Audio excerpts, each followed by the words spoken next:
Imagine if the most hard-hitting news story you read today could also be, well, a profound piece of literature. Mm-hmm. That's the intriguing idea, isn't it? Blurring the lines between fact and fiction. That's the fascinating terrain we're diving into today. Yeah, it really is. So today we're embarking on a deep dive into literary journalism. What exactly is it? And, how did it become an academic field? Right, and why is its definition still, well, such a hot debate among scholars, practitioners, everyone, really? Exactly. Our insights today, they come from exploring several academic papers. We've looked at a key analysis of Tom Wolfe's big work, obviously. Seminal stuff. Yeah, and historical comparisons, too, looking at how other literary disciplines popped up. We're considering figures like Ivan Turgenev, Charles Dickens. Quite a range. It is. And we're drawing quite a bit from one paper called Literary Journalism as a Discipline, Tom Wolfe and Beyond. It ties these threads together nicely. Okay, great. And for you, our curious listener, the mission for this deep dive is basically to give you a shortcut. A way to understand the origins, the evolution, and the future of literary journalism. Yeah, to cut through some of the complexity. We'll uncover why its definition actually matters, not just in dusty academic holes, but, in how we all consume and create stories about the real world. Okay, let's jump right in. Let's do it. So our story really kicks off back in 1973. Tom Wolfe publishes this groundbreaking book, The New Journalism. Right. A huge moment. It wasn't just a collection of articles, was it? It was pivotal. It sort of laid the groundwork for literary journalism to be seen as a proper academic discipline. Absolutely. He wasn't shy about it either. No. He celebrated these writers he called the New Journalists, names you probably recognize, like Truman Capote, Joan Didion, Michael Hare, Norman Mailer. Gay Talese, Hunter S. Thompson. Yeah. A list goes on. Now, it is worth noting that many of these figures he highlighted were largely white, male, and American. That's an important context, yeah. And what's fascinating is how Wolfe, being a practitioner himself, was reflecting on and basically defining this unique style he saw emerging. You kind of codified it. He did. He laid out these 4 key literary techniques he thought gave this new form its, quote, extraordinary power. Okay, what were they? So first, scene-by-scene construction, basically telling the story by moving from one vivid moment to the next, less reliance on just dry historical narrative. Making it feel immediate. Exactly. Second, realistic dialogue. Wolfe argued this pulls the reader in more completely than almost anything else. It defines character instantly, You feel like you're there. Mm-hmm. Third, he emphasized a specific third-person point of view, so presenting every scene through a particular character's eyes. So getting inside their head. Precisely. Giving the reader the feel of being inside the character's mind, experiencing the emotional reality just as they do. And finally, number 4, recording symbolic details. And these weren't just random details. He meant everyday gestures, habits, styles of furniture, clothing, how people lived, how they interacted. Little things that say a lot. Right. Wolfe saw these as really powerful symbols of people's status life, as he put it. So it was about building this vivid, almost novelistic world, really steeped in hyper-observation. Exactly. But, that intense focus on technique, it had consequences, didn't it? Maybe unintended ones. Oh, definitely. Like when you look at those symbolic details he mentioned, his reference to servants, for instance, when talking about status life, it it might betray a certain cultural conservatism. It does give you a window into his perspective, yeah. And maybe a certain level of wealth. Yeah. And this singular focus on individual literary techniques. Yeah. It ended up pushing aside some other really crucial elements. That's the key critique. Things like ideology, political economy. They got marginalized. The bigger picture stuff. Right. He also kind of downplayed the role of the audience or even the publishing outlet where the work appeared. And interestingly, even today, if you look at the mission statement for the ILJS, that's the International Association of Literary Journalism Studies, Right. It still largely concentrates on technique. It kind of echoes Wolfe's original focus, Still feeling that legacy. Very much so. And if we zoom out, this flourishing of literary journalism in the U.S. in the 70s and 80s, it wasn't just happening in a vacuum. It wasn't just about writing styles. No. It was deeply connected to what some historians call the American imperial moment. It was a kind of manifestation of America's political, cultural, ideological power at the time. Ah, interesting. Like Susan Sontag said, styles belong to a time and place. And Edward Said, he pointed out that direct connection between imperial politics and culture, American specialness, as he saw it, often kind of obscured the realities of power. It's true. The 70s in the U.S., It was such a contradictory decade. You had Watergate, the end of the Vietnam War, assassination attempts, the Iran hostage crisis. I mean, huge upheaval. Yeah, total turmoil. Yet alongside that, there was often this powerful patriotic spirit. And a lot of the articles Wolfe highlighted were focused on very American topics, right? Plus, you had these really prestigious journals providing a platform, the Atlantic Monthly, New Yorker, Esquire, Big names. and an academic community, particularly in American studies and journalism schools, that had this tradition and was ready to embrace these new ideas. So the conditions were kind of perfect for it to take root there. You could say that. Yeah. It makes you wonder how much that cultural landscape shapes what we even consider important journalism or literature. Definitely. And here's a kind of surprising takeaway, maybe. Even the most literary journalism, it isn't just pure art. It's often a product constrained by the economic and political systems it exists in. The practicalities. Yeah. The French media theorist Pierre Bourdieu argued that in advanced capitalist countries, the whole journalistic field becomes more and more subject to economic and political pressures. It's not just about the art, it's about the system. That idea that fields are shaped by power and context. Yeah. That leads us to a really fascinating historical parallel. Ah, yes. To really get literary journalism's journey, we actually need to look back further. How did English become an academic discipline way back in the UK? It's a striking comparison, isn't it? The rise of English as a university subject in the 18th and 19th centuries, it happened right alongside Britain's rise as this global imperial capitalist power. Wow, okay. It was, in a way, a manifestation of British imperial cultural and ideological dominance. Adam Smith, the famous economist and philosopher, he saw training in literature as serving a specific utilitarian function for middle-class sons. It was about teaching conduct, transcending class lines, promoting English citizenship. Utilitarian literature. That's not how we usually think of it. Right. But back then, it had this practical nation-building aspect. And interestingly, for its time, it also had a democratic angle. English was taught in places like mechanics institutes, working men's colleges, sometimes called the poor man's classics. Exactly. Providing education for people who weren't going to Oxford or Cambridge. So it wasn't just for the absolute elite. Still, you're saying it also had clear political aims. Oh, explicit ones. A big emphasis on social solidarity, national pride, moral values, and keeping things stable, preventing social unrest. Terry Eagleton even wrote, kind of ironically, about the softening and humanizing effects of English being seen as feminine, which sort of paralleled women slowly gaining access to higher education then. Fascinating. And figures like Matthew Arnold were important in shaping this. Very much so. And from these British roots, the discipline spread globally. It often replaced religious texts in curricula. Oh, interesting. And sometimes ran into tensions, like with Christian missionaries in India, for instance. So this isn't just a random history lesson. It tells us something really fundamental about how any new field, like literary journalism later, has to fight for legitimacy, get defined, get shaped by its time. Absolutely. The whole process, getting professorships, starting academic journals, establishing canons of important works, developing teaching principles, both fields went through similar emotions. So the parallel suggests that academic fields are really shaped by the political economy and, well, the geopolitical power of their era. It certainly seems that way, doesn't it? Okay, so if English spread globally from the UK, how did literary journalism fare? Did it spread out from its strong American roots just as widely? Well, oddly enough, no. Paradoxically, its global journey was much slower. Really? Yeah. Despite that strong foundation in the U.S. in the 70s, it emerged pretty gradually, mostly as a subdiscipline within American studies. And even more surprisingly, it was even slower to catch on in the UK. Despite having writers like Defoe, Orwell, a long tradition of amazing nonfiction.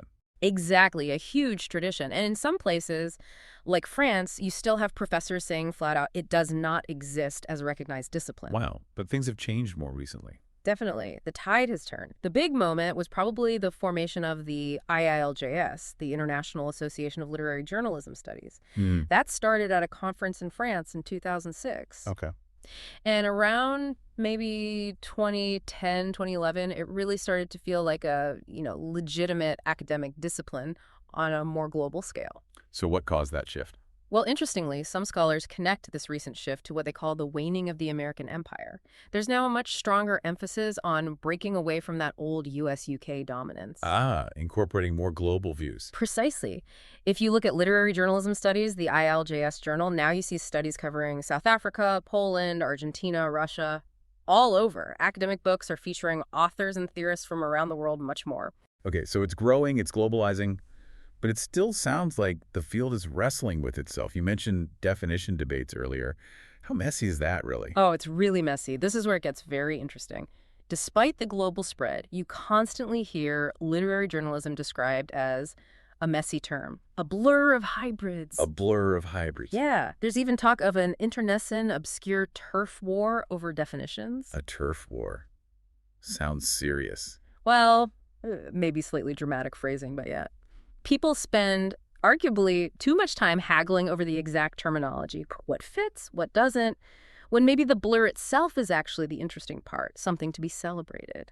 Instead of drawing sharp lines. Exactly. It's a disputed terrain, right? Where all these different writing traditions, memoir, true crime, travel writing, even opinion columns, they all intersect, sometimes quite uneasily.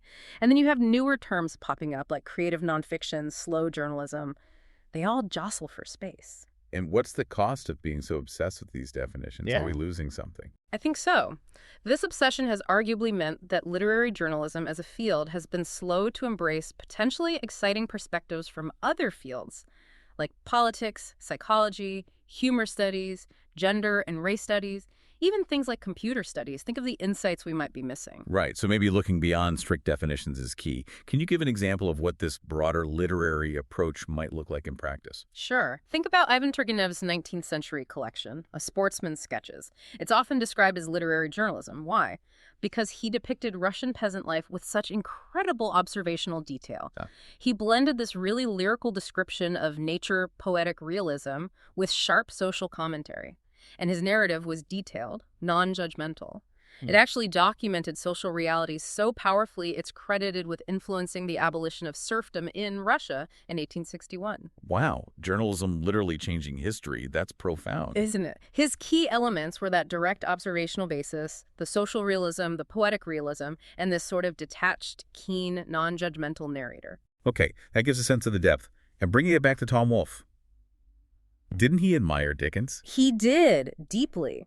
Wolfe even published his novel The Bonfire of the Vanities in monthly installments, specifically imitating Victorian writers like Dickens. Ah, trying to recapture that serialization magic. Exactly. And he urged contemporary novelists to get back to what he saw as Dickens's tradition of social realism, documenting society in really granular detail. But how did critics react to that comparison? Was Wolfe seen as Dickens's heir? Well, not universally. Critic James Wood, for instance, was quite scathing. He called Wolfe's realism cartoonish. Ouch. Yeah. Said his characters were grotesquely typical and monstrously melodramatic. Wood argued that Dickens, even though he was a satirist, created characters with much more psychological complexity, more true-to-life depth. So a real contrast there. We've got this fascinating spectrum then. Turgenev's poetic realism driving social change, Dickens's deep psychological insight, Wolfe's kind of hyper-observational satire. Exactly. They're all grappling with how to portray reality, but using very different literary tools and achieving different effects. We've spent a lot of time on the academic side, the definitions, the history. But what about the people actually doing the work, the journalists on the ground? How do they feel about being called literary journalists? Ah, that's a crucial question. And the answer is many of them don't like it at all. Really? Yeah. Many find terms like literary journalist or creative nonfiction writer just alienating, too abstract, kind of irrelevant to their day-to-day work. Huh. Any examples? Well, there was a panel of top Austrian journalists at an ILLJS conference who basically found the term unhelpful. In Australia, researchers found many journalists showed reluctance, even outright hostility, towards creative nonfiction. Hostility, wow. One prominent journalist, Margaret Simons, she won an award for social equity journalism. She flat out said she hated the term. She preferred things like dirty journalism or, get this, objectivity with bullshit. Chuckles. Okay, that's blunt. It really sounds like there's a big gap between the academic discussion and the newsroom reality. A huge chasm. And it highlights what some critics call an inherent elitism in the field. Elitism. How so? Well, journalism historically has kind of struggled for academic respectability, right? It wasn't always seen as a serious university subject. So adding the word literary has sometimes been viewed as a way to dignify it, to give it cultural class, like it needed an upgrade. Ah, I see. As if regular journalism isn't worthy enough on its own. Something like that. And this has sometimes led to literary journalism studies being sort of elevated above what are seen as the more mundane activities of journalism academics and, teaching students how to write a good intro or use new media tech. Right, creating this hierarchy within the field. That seems pretty counterproductive, doesn't it? It absolutely does. Which brings us to the proposed solutions. What's the radical way out of these problems of elitism and the endless definition debates? Okay, I'm intrigued. What's the first radical response? Democratize the genre itself. Argue that all journalism is worthy of attention as literature. Full stop. Wow, okay. Get rid of the special canons, the idea of literary journalism as this separate, elevated genre. That immediately solves the discomfort many practicing journalists feel, right? Their work suddenly becomes interesting for its inherent literary qualities, not because it fits into some narrow, predefined box. Well, that's a huge shift in thinking. Can you give an example? How would that work with, say, something often dismissed, like tabloid journalism? Great question. Look at a UK tabloid like The Sun. Think about their headlines. Nitwit hits Twitter with writ. Jekyll's. I remember that one. Or titty ditty not so witty. Forget the content for a second. Just look at the language. The puns, the alliteration, the rhythm, the sheer wordplay, the humor. It's almost like poetry, in a way. Exactly. It's playing with language. And these kinds of examples, they offer real intellectual riches once we stop focusing only on the traditional great canon of literary journalism and look more broadly. Okay, so democratize the genre. What's the second radical response? Democratize the discipline. Meaning the academic structures. Yeah. Pull down the fences, the silos that separate academic specialisms like English departments, creative writing programs, journalism schools. Foster real collaboration between them. That makes sense, but sounds hard to do in practice. Yeah. Universities can be pretty rigid. They often are, that's true. Traditional universities can be inflexible, but we are seeing exciting things happening often outside the absolute mainstream. Like what? New kinds of higher education institutions popping up in Europe and North America. They're based on different principles, cooperative, focused on social justice, non-hierarchical, ecological. Oh, interesting. Places like the Free University Brighton in the UK or the Lincoln Social Science Center. The model there is often that teachers and students are all just scholars, learning together, breaking down those old hierarchies. And how does political engagement fit into this more democratic view? That's key, too. Look at someone like Anthony Lowenstein. He's an activist and a journalist. He explicitly connects his political engagement to his journalism. He differentiates himself from what he calls campaigning journalists who might still work within traditional ideas of professional autonomy. His work uses journalism to offer this radical critique of global capitalism. It shows how a political approach can really expand our understanding. Right, bringing that critical lens right into the work itself. Exactly. And this whole democratizing strategy, looking at all journalism, breaking down academic barriers, embracing political engagement, it actually aligns perfectly with why many students say they get into journalism in the first place. How so? So many say they chose it because they just like writing. There's this fundamental, creative, imaginative drive there. And that drive, those literary dimensions, you can find them even in the most seemingly conventional hard news story. Like where? Think about it. The conciseness needed for a good intro paragraph. The tone of voice a writer adopts, the choices made in using quotes, the subtle ways attribution is handled, the overall structure of the piece. These are all literary decisions, aren't they? Yeah, when you put it like that, you see it everywhere. So wow. From Tom Wolfe and his 4 techniques, through the historical parallels with English lit, the global spread, those methy definition debates, the view from practitioners, and now these radical calls for democratization. We've covered a lot of ground. We have, and it shows that literary journalism is just so much more than a simple set of writing tricks. Yeah, it's clearly this field deeply tangled up with cultural power, with political economy, and just that basic human desire to tell compelling true stories. Its past really does illuminate its present struggles, doesn't it? And thinking about a more inclusive, democratic future, it could unlock all sorts of intellectual riches we've previously ignored.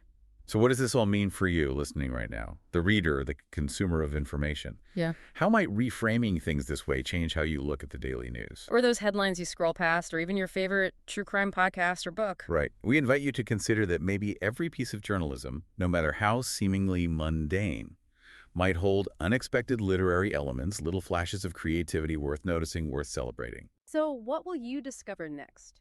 Looking differently at that blur of our modern media culture.